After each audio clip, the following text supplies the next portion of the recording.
Hello everybody and welcome to episode 92 of the Pentagon Challenge, where we will decide once and for all if our World Cup journey is going to be absolute nirvana territory, or will it end at the same point it did for the Ivory Coast 4 years ago at the hands of this same country. So England have gotten to this stage pretty shakily under the guidance of Luis Enrique of Spain, but he is a top manager. However, the one thing he's probably made a hames of is he has so many players in the starting 11 that require a rest period. He's also lost a centre back by the name of Peter Heath to an injury, so he won't be taking any further part. And Saido Berahino is a free agent, so I don't know if he'll be getting picked on that basis, but they still have some fabulous players that will be sure to cause us problems. They're both in their youthful growth periods, but we've also got some guys in their peak, probably like Raheem Sterling for Real Madrid as an example. But Jack Butland, even at 33, will be a very difficult goalkeeper to beat, and we'll have to break down this formidable English side.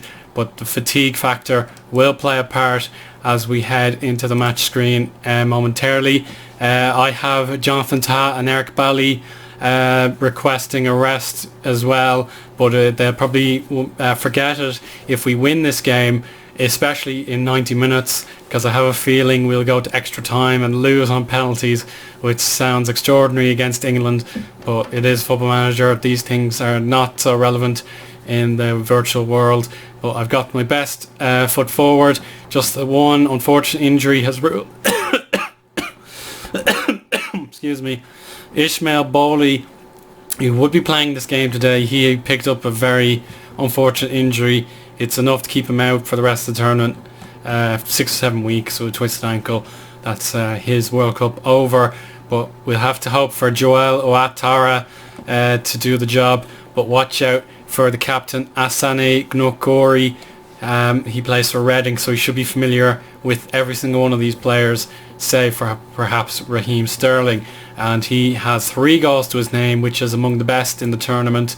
You can see he's the second best rated, 8.95 on average. But this guy, Paulo Jorge for Manchester United and Portugal, he's bound to get double figures for his national team, which should be just Fontaine territory in a single World Cup. So he'll be the man you don't want to have to play against. But our reward, if we happen to beat the English, will be a game against Brazil in the quarterfinal. So that would be a bit of a turnaround. But of course, none of my Vasco da Gama players that still are at the club have made it to the national squad. But you will recognise Alexandre. He's on the bench for Brazil, the Selecao, I believe they're called. And then there might be a few other guys we played against in the past, but they are not here. So we won't worry about them too much. So never mind that. It's time to focus 100% on the 3 Lions, who want to get themselves on top of the world again by any means necessary, I presume. But of course they have a European Championship title under their belt, so they should know how to win these kind of last 16 games. However, we'll wait with bated breath. I really don't know what to expect, because we played against quality teams like Portugal, I've mentioned them already, and Italy. We were beaten by them quite resoundly, but against the teams in and around our level, we put 2 goals past them every time. So England will probably be somewhere in the upper echelons, but they are copying our formation position for position. So I'm sure their players are superior to us in nearly every way, but we'll just mark them all up and not take any chances. So Ian Graves up front for Arsenal, then Sterling, certainly he'll be at his pomp. And then we've got Dean Clark, Manchester City talent. Andre Dozelli plays for Leicester City, and then Will Hughes for Liverpool. So we'll probably mark up all 5 of these guys, as we have 5 players who are hell-bent on defensive play. So that's fine by me. And then they have Butland in goal. He plays for Sunderland, I think. Yes, that's correct. They've got Chambers, Gomez, Stones, and Brendan Galloway. So 3 players that are real and the one regen. But they're certainly, and maybe he's not a regen. No, he's not. So pardon me, Brendan Galloway. He's still a real player. So he plays for Everton in real life, I presume. So all 4 of England's back line are real players. So that could mean something a bit unpredictable, or maybe predictable. I don't really know. But anyway, this is a magnificent occasion. It's going to be played in, where is it? I forget. I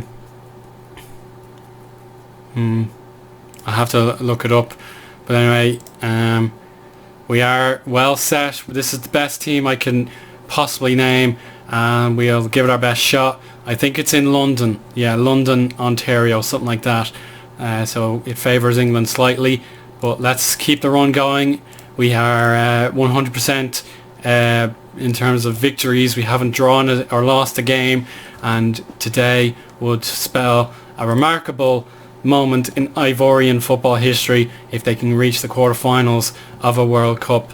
So without further ado, let's bring this game on, and let's find out who is the best nation in the year 2026. And Sterling remarkably gives the ball away early on. Depode settles the ball down. Keita's on the opposite side. Oh, if only there was an attacker on the end of that. But I'm happy with what I've seen already. Ivory Coast strong on possession. The assistant manager wants to see a direct approach. I disagree with that. We need to hold on to the ball as best we can. England's players do look rather exhausted, but that doesn't mean much in football manager terms. And that was an early chance gone wide. And Cissé's free kick. Knee reaches to Corey, and Eric Bailly has snuck in behind from a wicked deflection. And this is a remarkable moment to savour. Certainly I'm not anti-English by any stretch of the imagination, but I am very pro in the teams that I manage, and Ivory Coast have a goal to celebrate again, but the England players will have to respond to this, and quick. Enrique pacing down the touchline. He is nervous. Clark over to Dozelli. Now over to Hughes and Hiem. The midfield trio forming the triangle. Sterling. Oh, he's gone for a rugby score there, way over the top. But England are certainly getting into this game now. Moussa Kone has a bruised rib. Uatra to Keita. What a header. The keeper couldn't hold it. It was far too warm to keep contained, but Sterling goes for the free kick, and Clark hits the side netting after 2 saves from the keeper. And we might just go counter for a little bit, hold on to this lead. England growing into the tie, but Kone might have to come off later. He goes for a goal, and it's gone narrowly wide. But Ivory Coast are not giving up yet. England missed a chance that I didn't even bother showing you guys, but what a first half. And we'll have to perhaps make the change.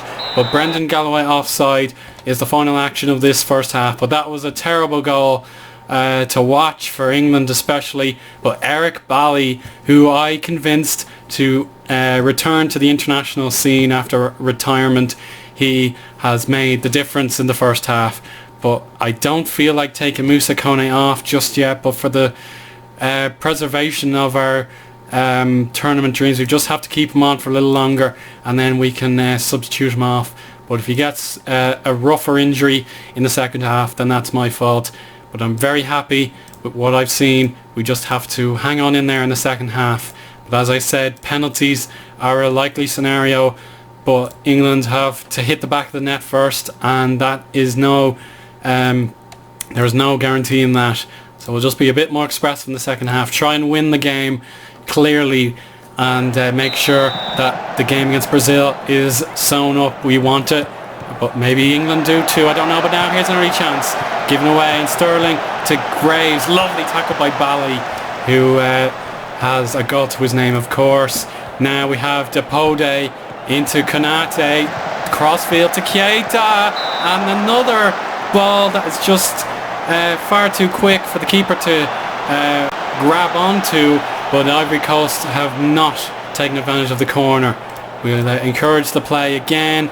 England have some changes now, so we will respond in kind.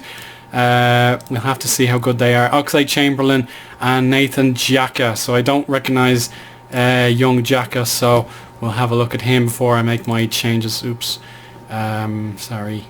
This one is what I wanted. So Xhaka plays for Tottenham Hotspur. He looks good.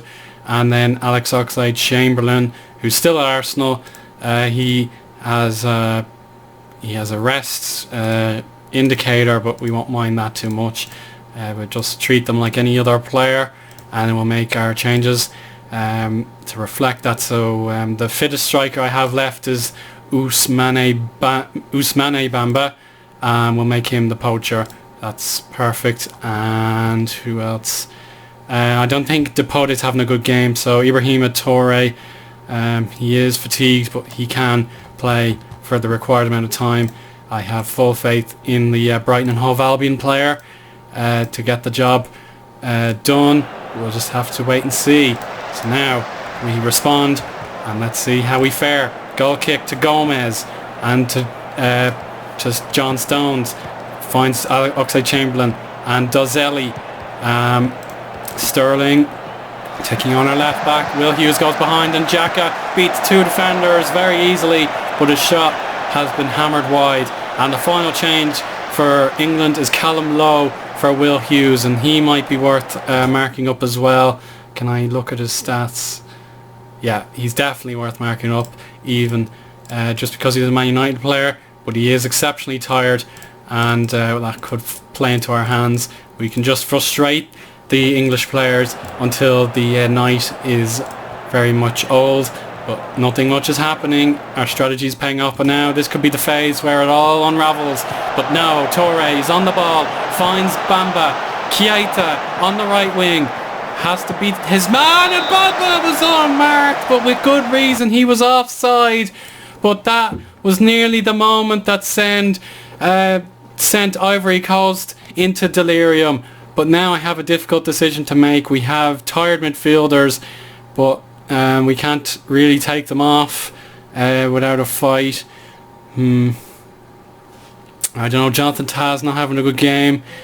I think we can play Kofi Doumbia for Jonathan Tah. Just get him off the pitch and make sure he's fit and raring to go for the next game if we do get it. So Kofi Doumbia on for Jonathan Tah. We'll try and survive these final 15 minutes where we could possibly reach the World Cup quarter-final in my very first try. And Ivory Coast have tried several times since the year 2006, but they have not had any success. Low is denied by Sayuba. England's best chance in quite some time, and Xhaka reaches for the sky with the header, but he unfortunately hit the ball into the air and it went over the bar. Now Chamberlain on the offensive. Chambers goes for the cross. It was floated very nicely, and Chamberlain returns the favour from Chambers, and it's a throw in for England, but we'll just have to waste time and be more disciplined. But this is Joe Gomez firing wide, and now I think England will be throwing everything at us. Keita does give the ball away. Raheem Sterling into Xhaka, and it's held despite hitting the post. England are really angry now. They are demanding the equaliser, and they'll have to get it soon. Galloway to Chamberlain. Terrible pass. Bally puts it out to safety. We have 2 minutes to hold on. England have not been at the races today. My prediction about their fatigue has proven correct. But here's Keita on the right hand side again. Cuts in. Not quite available for the teammate. But now here's Sterling. He has to go long. Xhaka has it. Now Oxlade-Chamberlain. Overlapping Drew Galloway. Bally clears. Hiem, Dozel, and Chambers into the rear. To the very back post. England corner. Just 70 seconds remain. Lowe hits a roaring shot, and it's saved. Now is this the final chance? Ivory Coast clear. Ousmane Bamba backwards to Keita. Smartly done. Can he buy a foul? No. Gnukora gives it away. It is the final throw of the dice, and it's snake eyes. England are saying goodbye to Canada, and Gnukora has fouled his man, but there is no more time. Ivory Coast are through to the quarterfinals of this World Cup, and payback is oh so sweet on England. I sympathise with them, but it was their own downfall, failing to hit the back of the net, and maybe we could have had 2 goals to our name. But that man again, the leader of the nation, Gnukori, man of the match, and that means the world to this African country. Well done to the lads. You are a credit to yourselves, and you will be playing the best of the world in the quarterfinals, the most successful nation the world has seen in football. So that concludes this episode. We can carry on the odyssey in this World Cup, and it is unfortunate to see England go out. Ecuador, their group rivals, also have said goodbye. Switzerland, Romania, Italy, Spain, Holland and Portugal are the remaining games. So it's very, very likely that a European nation will be crowned the world champions, as of course the South American and the African countries are drawn together. But that is just the way it goes, and I'm so delighted to say I've reached the World Cup quarter-final, especially with an underdog nation. But Kone will not be fit to play the Brazilians. That's a huge blow. He has not scored in the World Cup, and he hasn't even scored in a competitive match for me. So that's probably a blessing in disguise, but I feel terrible for the Reading man. He's worked so hard for his nation, and he's not going to be able to play in one of the biggest games we're ever likely to see the Elephants play. So there we go. Ivory Coast continue on their merry way. My reputation will continue to grow, and I hope chairmen all around the world are watching, because I want a high profile job in North America, in Asia or South Africa, whatever suits the bill. But until next time, I hope you enjoyed, and I really want to see how far we can get. I hope you can follow the journey, and then possibly give me sympathy if we lose, but I'll see you there regardless. Bye for now.